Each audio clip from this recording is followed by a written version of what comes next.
अस्सलाम वालेकुम दोस्तों।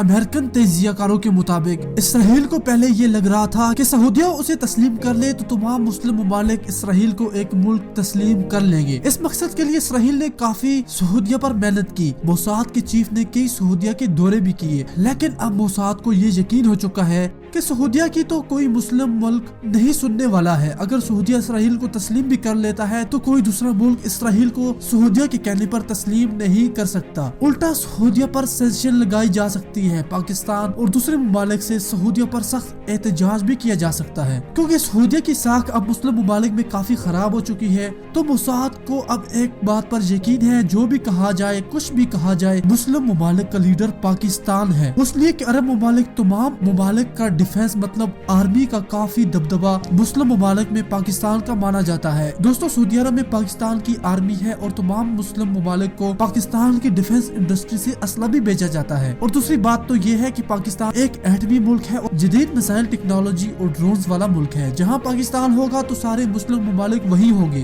दोस्तों, तुर्की का नया इत्तेहाद एक पाकिस्तान के न जाने से नाकाम हुआ था, क्योंकि पाकिस्तान सऊदिया के कहने पर मलेशिया नहीं गया था। इसलिए अब सऊदिया को छोड़कर इसराइल ये जान चुका है कि पाकिस्तान को मनाया जाए। इसराइल पाकिस्तान की हर शर्त मानने को भी तैयार है। वो पाकिस्तान के कहने पर इंडिया के साथ दुश्मनी करके कश्मीर पर भी पाकिस्तान का साथ देने को तैयार है, टेक्नोलॉजी देने को तैयार है। लेकिन पाकिस्तान की जानिब से एक ही जवाब ने फिर इसराइल की उम्मीदों पर पानी फेर दिया है। इमरान खान ने कह दिया कि जब तक फलस्तीनियों को उनके हकूक नहीं मिलते, इसराइल की कोई बात हमारी रद्दी की टोकरी में जाएगी। दोस्तों, ये बात इसराइल जानता है। अगर पाकिस्तान ने उसे तस्लीम कर लिया, अगर एटमी मुल्क पाकिस्तान उसे तस्लीम कर देता है तो तमाम मुस्लिम ममालिक उसे एक एक करके बड़ी आसानी से तस्लीम कर लेंगे। अगर एटमी मुल्क पाकिस्तान ही उसे तस्लीम नहीं करता तो दूसरे ममालिक के पास एक बड़ी ताकत ये होगी कि पाकिस्तान जैसा मुल्क अगर इसराइल को तस्लीम नहीं करता तो हम भी नहीं करेंगे। दोस्तों, अपनी राय जरूर दीजिएगा, हमें इजाजत दें। साथ में वीडियो को लाइक करके चैनल को भी सब्सक्राइब कीजिए। अल्लाह हाफिज।